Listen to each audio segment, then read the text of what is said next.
যেই বিজনেসম্যান আমার সিঙ্গাপুরে বিজনেস করতে পারবে 0% ট্যাক্স দিয়ে, সেই বিজনেসম্যান 56.5% ট্যাক্স দিয়ে সেই বাংলাদেশে বিজনেস করতে আসবে না। মাননীয় স্পিকার, জনাব মোহাম্মদ আবুল হাসনাত, আপনার সময় 12 মিনিট। ধন্যবাদ আপনাকে। ধন্যবাদ মাননীয় স্পিকার। মাননীয় স্পিকার, এই বাজেট সেশনে এই বাজেটকে বিভিন্ন পক্ষ থেকে বিভিন্ন বিশেষণে বিশেষায়িত করা হচ্ছে। কোনো পক্ষ বলছে এটি ওভার অ্যাম্বিশিয়াস, কেউ বলছে এটা বাস্তবায়ন অযোগ্য, কেউ বলছে সাহসী। এই বিশেষণের ঊর্ধ্বে উঠে আমরা আমাদের জায়গা থেকে কিছু প্রশ্ন করতে চাই। আমরা এটা জানি যে এই বাজেটটি যখন করা হয়েছে একটি বিশেষ পরিস্থিতিতে, সংকটকালীন সময়ে এই বাজেটটি করা হয়েছে। এই সব দিক বিবেচনায় অর্থমন্ত্রীকে কিছু প্রশ্ন করতে চাই বাজেটের কিছু অসঙ্গতি নিয়ে, এবং জনগণ সেটা সিদ্ধান্ত নেবে যে এই বাজেটটিকে আসলে জনগণের জন্য নিষ্পেষণের হাতিয়ার হিসেবে বিবেচিত হবে নাকি উন্নয়নের অগ্রগতির একটি সোপান হিসেবে বিবেচিত হবে।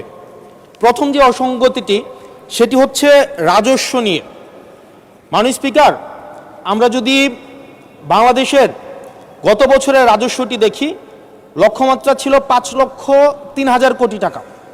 সেই জায়গায় 11 মাসে অর্জিত হয়েছে 4,60,000 কোটি টাকার মতো।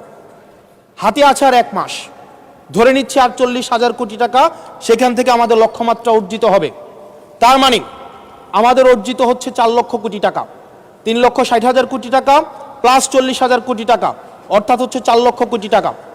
মাননীয় স্পিকার, এই বাজেটে রাজস্বের লক্ষ্যমাত্রা নির্ধারণ করা হয়েছে 6,95,000 কোটি টাকা, অর্থাৎ প্রায় 74% লক্ষ্যমাত্রা বৃদ্ধি করা হয়েছে।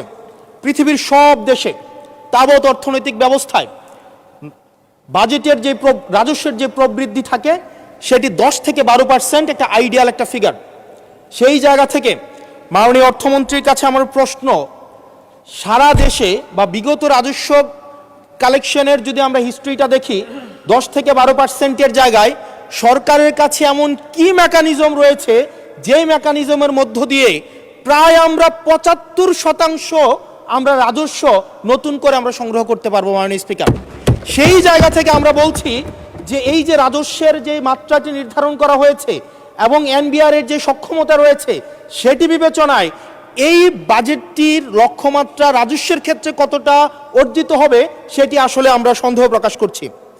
দ্বিতীয়ত, কিছুক্ষণ আগে একজন বলে গেলেন, একজন মাননীয় সংসদ সদস্য, যে আমাদের দেশের ইনভেস্টমেন্ট ফ্রেন্ডলি একটা এনভায়রনমেন্ট ক্রিয়েট করা হয়েছে। মাননীয় স্পিকার, 100 টাকার যদি আমি বাংলাদেশে ব্যবসা করি, আমাকে কর্পোরেট ট্যাক্স দিতে হয় 27.5%, অর্থাৎ আমি সেখানে 100 টাকার মধ্যে আমার পকেটে থাকে আর 72.50 টাকা, 72.5 টাকা।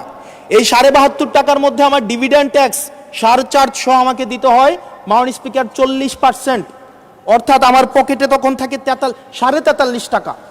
এই 43.5 টাকা আমি 100 টাকা ইনকাম করি, আমার সর্বসাকুল্যে আমার ট্যাক্স চলে যায় 56.5%। আমরা যদি মালদ্বীপের দিকে তাকাই, আমরা যদি সিঙ্গাপুরের দিকে তাকাই, মালয়েশিয়ার দিকে তাকাই, সেখানে এই কর্পোরেট ট্যাক্স হচ্ছে 0%। আমরা যদি শ্রীলঙ্কার দিকে তাকাই 15%, নেপালের দিকে যদি তাকাই তাহলে সেটা 5%। শুধু সরকারের সমালোচনার খাতিরে না, আমরা নির্মোহভাবে কনস্ট্রাকটিভ ক্রিটিসিজমের জায়গা থেকে আমরা বলছি এই 56.5% কর্পোরেট ট্যাক্স এবং ডিভিডেন্ড ট্যাক্স বিদ্যমান রেখে এটা ডোমেস্টিক ইনভেস্টমেন্টকেও প্রমোট করবে না এবং ফরেন ইনভেস্টমেন্টকেও প্রমোট করবে না। যেই বিজনেসম্যান আমার সিঙ্গাপুরে বিজনেস করতে পারবে 0% ট্যাক্স দিয়ে, সেই বিজনেসম্যান 56.5% ট্যাক্স দিয়ে সেই বাংলাদেশে বিজনেস করতে আসবে না। মাননীয় স্পিকার, আমরা সেই জায়গা থেকে প্রত্যাশা করেছিলাম যে এই বাজেট একটা ইনভেস্টমেন্ট ফ্রেন্ডলি একটা বাজেট হবে এবং কর্পোরেট ট্যাক্সের একটা সহনশীল মাত্রায় কর্পোরেট ট্যাক্সকে রিডিউস করা হবে। হতাশ হয়েছে মাননীয় স্পিকার।